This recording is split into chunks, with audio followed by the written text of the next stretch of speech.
So Pokemon has been leaking the Gen 5 remakes for the longest time now. It's in due time because there's a remake every 5 years. I just thought that I would chime in to say that this is full on cap. I forgot that they took an extra 2 years to release Brilliant Diamond and Shining Pearl. I don't know if this argument's even valid anymore, but I do hope you guys still enjoy the video. Just watch it anyways. Thanks, bye. Firered and Leaf Green came out in 2004. Soul Silver and Heart Gold came out in 2009. Omega Ruby and Alpha Sapphire came out in 2014. And Brilliant Diamond and Shining Pearl came out in 2019. So it's due, and obviously it went 1, 2, 3, 4, and so they've been leaking Gen 5. And I thought I would just show you guys what they leaked, and then we'll discuss it after. So this is basically what they leaked, right? Reshiram going really fast, being a jet engine, and then they have Zekrom doing it as well. Pretty cool, right? And this was with them just releasing Kyurem, Reshiram, and Zekrom into the DLC for Scarlet and Violet. And there's more things that they were leaking. I don't remember. I'll try to find it. I'll try to find it. Okay, I can't find it right now, but I just wanted to discuss the state of the remakes right now. Which ones were really good, which ones were horrible, because we're in due time for a new remake. And as Gen 5 is my favorite generation, I truly hope that they don't pull a Brilliant Diamond and Shining Pearl and make the game easier for us. I truly hope they stay true to the story. They make everything like more optimized. They do everything that they did amazing with Omega Ruby and Alpha Sapphire, and even Fire Red and Leaf Green. Like the optimizations that they did with Fire Red and Leaf Green were monumental compared to the regular Red and Blue. I'm hoping that Black and White remakes are going to be amazing, because this is just tease at this point. Like, come on, like it's been 5 years. Like, we're in due time for the remakes. I just hope that they don't screw it up. I really do hope that they don't screw it up, because if they do, I'm gonna be really sad. Just the state of the remakes genre right now, I feel like after Brilliant Diamond and Shining Pearl, a lot of people have been in this weird space with it. Again, remakes are not a part of the main game. I consider it not a part of the main game, right? They're remakes, right? They're remakes of the main game. So whenever someone says like, oh, Gen 4 was amazing because it had Heartgold and SoulSilver, no. Gen 4 had Diamond and Pearl and Platinum, and that was it. Heartgold and SoulSilver is still technically a Generation 2 game, right? Because it's remaking Generation 2. Mind you, I still think they're a little bit overrated in my opinion for the greatest remake of all time. I still feel like Fire Red and Leaf Green are better because they were the first to do it. And because they were the first to do it, and it was my first Pokemon game, I have bias towards that, and I'm gonna admit that I have bias towards that. However, Heartgold and SoulSilver are still amazing, fantastic games that I don't think should be discounted because they're in a bad generation. But yeah, just going back to everything, I definitely feel like because Brilliant Diamond and Shining Pearl were so bad, I think everyone's like super wary and cautious, right? Like it wasn't that good of a game. They made things way too easy for you. It was like the first remake on the Switch. And so I was expecting it to look better. But as I stated in my Power Up video, I genuinely could not play the game on my monitor because it hurt my eyes because of the 30 frames were so choppy. It wasn't a smooth 30 frames like Legends Arceus or like Breath of the Wild. It was a choppy 30 frames per second every single time I would move up and down. And like, oh, why not play on a TV? Because sometimes I like to play Switch games on my monitor, which is why my Switch is literally behind here. I prefer that. Instead of actually like playing on the TV, I'd rather just play in the comfort of my room with a monitor, because that's what I prefer to game with. Not only were the optimizations very minuscule, but the game was too easy, and people argued about the chibi style, whether or not the arms were too long or the arms were too short. I do feel like the arms were a little bit long for chibi, and a lot of people got hate. Like a lot of people, it was a very controversial release, because the games were extremely poor. It was really boring. There wasn't anything added on top of Diamond and Pearl. There wasn't anything that made it a separate game. So even for me, as someone who's played the game on stream, I was bored. I was like, why play this when I can just play on my DS? Or why play this when I can just play Valorant, right? Like it didn't catch my attention the way Scarlet and Violet did, or the way the other Switch games did. If you go back 5 years and we talk about OmegaRuby and AlphaSaphhire, those games were great. Not amazing like SoulSilver, not incredible like firered&leafgreen, but those games were fantastic. I thought the games were really, really good, and I got really, really, really entrapped in them. I was like transported to a new dimension whenever I would play the game. The first 3 to 4 gyms are really slow. I will give you that. However, after you beat your dad in Petalburg, the game opens up. Everything like starts ramping up really, really fast. And even with the new graphics and everything of the 3DS, like it was so good. Like everything was just amazing, right? I hate them for getting rid of the Battle Frontier, being like, oh, this project is like, no, stop. I hated them for that. But maybe they just couldn't fit the Battle Frontier in the game, and it makes sense. They were probably really busy with making Sun and Moon afterwards, really busy with Ultra Sun and Ultra Moon. I'm sure that was in development too in 2014, 2015. So they probably didn't have time, and it's fine. It makes sense, but it's just, I personally felt like OmegaRuby and AlphaSaphhire were really good games past the 5th gym, because I took, I think, 2 years to play from the 1st gym to the 4th gym. But after the 5th gym, and I beat the 5th gym, I played the rest in one sitting. I literally played the rest in one sitting. All like 18 hours of the content, played it through in one sitting. So OmegaRuby and AlphaSaphhire were fantastic games, and that, I think that's why people were anticipating Brilliant Diamond and Shining Pearl. That's why they were anticipating it, because it was the first Switch remake. And with the Switch, there have been a lot of good things about it, because it's the first 16:9 Nintendo handheld. It is the first of its kind that you can put it on a TV, but you can also play it like as a portable. It was just really cool. Like, it was a really cool concept when it came out in 2017 or 2018. So for Brilliant Diamond and Shining Pearl to be horrible remakes, I think a lot of people were like, why was this even released? And for me, I don't like Gen 4 as a whole already, as someone who's played through Gen 1 through 9. I did not like Gen 4. I only played Diamond, so I didn't get to experience, again, as I said in the Powerwood video, I didn't get to experience the swimming speed or the surfing speed finally being at running speed instead of walking speed, because every time that I would swim, every time that I would surf in Diamond and Pearl, it was the most aggravating thing, because I just was not able to play.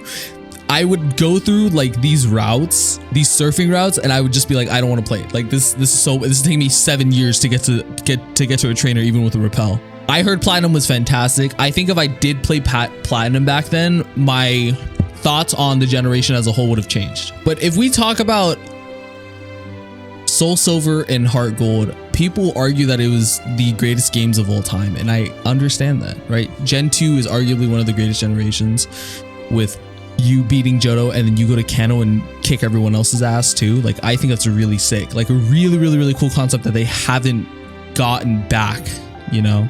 With firered&leafgreen, you could go to the Sevi Islands, you can catch some Johto Pokemon, but you weren't able to go to Johto. But in Gen 2, you could go to Johto. Heartgold&SoulSilver made it even better, you know? The following Pokemon, the following sprites, fantastic. Nothing like Let's Go Pikachu, Let's Go Eevee, or even Generation 8 with the Dragapult issue, and you have to buy the DLC for your Pokemon to follow you. Horrible. They just like hit the nail on the head with Heartgold&SoulSilver, and then afterwards having a Pokemon follow you seemed to be the hardest thing that they've ever done in their entire life. But Heartgold&SoulSilver were the first to do it, And I think that's why people like were falling in love with the game, because the story was still really good because it's Johto. Johto has a great story, but it was also the environment too. You could just have your Pokemon follow you wherever, and you just go wherever all the time. No matter what, it would always follow you. And I think people loved that concept, and they wanted Pokemon to continue to do that, and they didn't with Gen 5.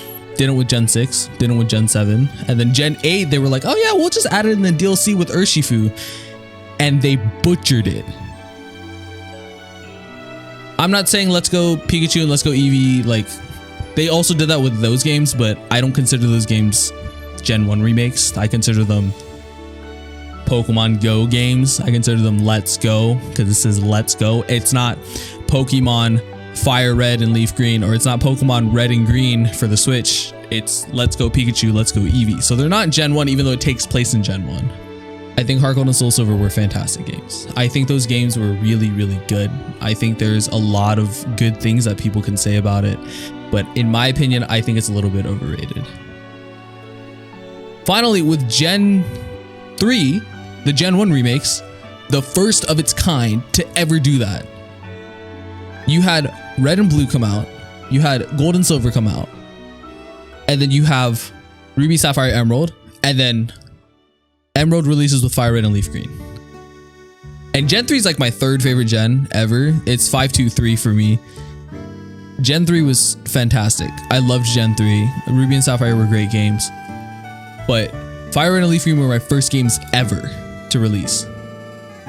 I got both games. My dumbass saw Emerald and I was like, I don't want that Dragon Snake. I want Charizard and Venusaur. I was like 4 years old, so obviously I didn't know better. I wanted Charizard and I thought about getting Rayquaza, but I chose Venusaur instead. And my sister was like, you don't want to get the other games? And I was like, no. And then I ended up getting Emerald from like a friend like later, way later, and I played through it like multiple times. It's fantastic. But Fire Red and Leaf Green has that nostalgia factor for me, which is why I prefer it over Heartgold and SoulSilver, which is why I prefer it over AlphaSaphhire and OmegaRuby, and I prefer it way more over Brilliant Diamond and Shining Pearl. Because again, Brilliant Diamond and Shining Pearl were not good games, and I want to preface that by saying that, because whoever thinks that they were good games, I think they need to reevaluate what they consider a good game, right? And again, this is probably going to be controversial, but hey man, my Power World video is at like 2K views and it has like a 37% like to dislike ratio. So keep them coming. My comments have been great in the discussions, and I expect the discussions in this video to be just as good. I pray, I hope and pray. But I just wanted to discuss the state of the remakes, because after Diamond and Pearl, after Shining Diamond and Brilliant Diamond and Shining Pearl, I can't even say that name, man. After Brilliant Diamond and Shining Pearl, I think a lot of people were very worried. They're like, please do Gen 5 justice. And Game Freak, if you're watching this video, please do Gen 5 justice. I'm begging you guys. I am hoping, praying, and begging, because Brilliant Diamond and Shining Pearl were not good games. To add, I think the expectations for Game Freak to put out a great game after Brilliant Diamond and Shining Pearl are going to be really high. So I'm also skeptical of it, because they butchered Brilliant Diamond and Shining Pearl. I'm not gonna like discount that. Like, I don't understand why your Pokemon can just get rid of a status condition or survive a critical hit on 1 HP just because it loves your, oh my gosh, I love my trainer, I'm gonna survive. No, like, they didn't do that in Black and White. They didn't do that in Gen 6. They barely did it in Gen 7. And you had to like actually increase the friendship in Gen 7, like manually. Like, you couldn't just walk around and increase friendship in Gen 7 for that to happen. You had to like feed it berries, you had to do stuff in Gen 7. So I don't know who thought, maybe I'm not the target audience, right? I don't think I'm the target audience. I think the target audience for Brilliant Diamond and Shining Pearl were kids who never were able to play Diamond and Pearl because they weren't born yet, or they just were like 3 or 4. I think it's targeted towards newer Pokemon players that didn't grow up with Gen 1 through 4. So if we put it in that aspect, it's not for me because I grew up with Pokemon. I played Red and Blue. I played Fire Red and Leaf Green. I played Heart Gold and Soul Silver. I played Diamond and Pearl. I played Ruby Sapphire Emerald. I played all of the games 1 through 9.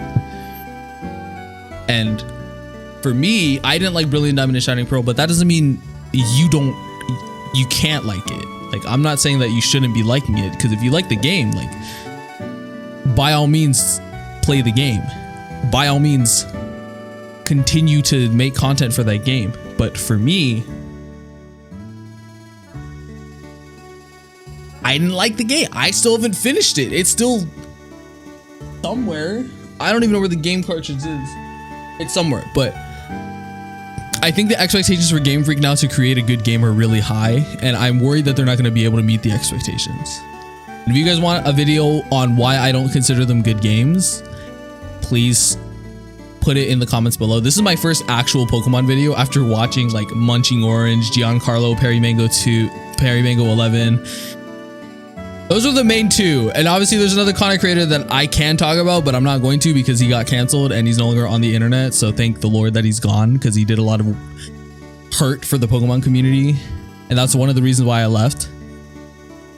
But I grew up watching Munching Orange. I grew up watching Giancarlo, Perimango 11.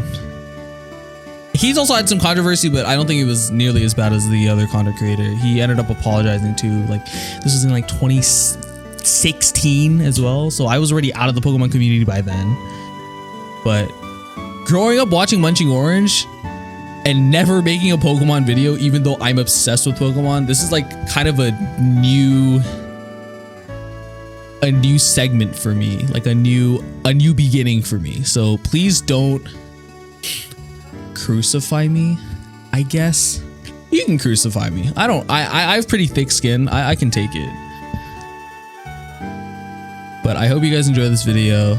I just wanted to talk about the state of remakes. I hope this is a cognitive video. It's like midnight right now, and I did so much today, so I hope like it's pretty cognitive. I'm gonna try to add some b-roll, and I'm gonna put like the people's videos that I added b-roll with, because I don't want to like steal someone's content for my own like good. So I will probably be showing b-roll within these videos, just so you guys aren't bored out of your mind. But I did play Shining Pearl, Brilliant Diamond and Shining Pearl, so I'll probably have that in the background as well. So I hope you guys enjoyed this video. Please like, comment, share, and subscribe, and I will see you guys in the next one.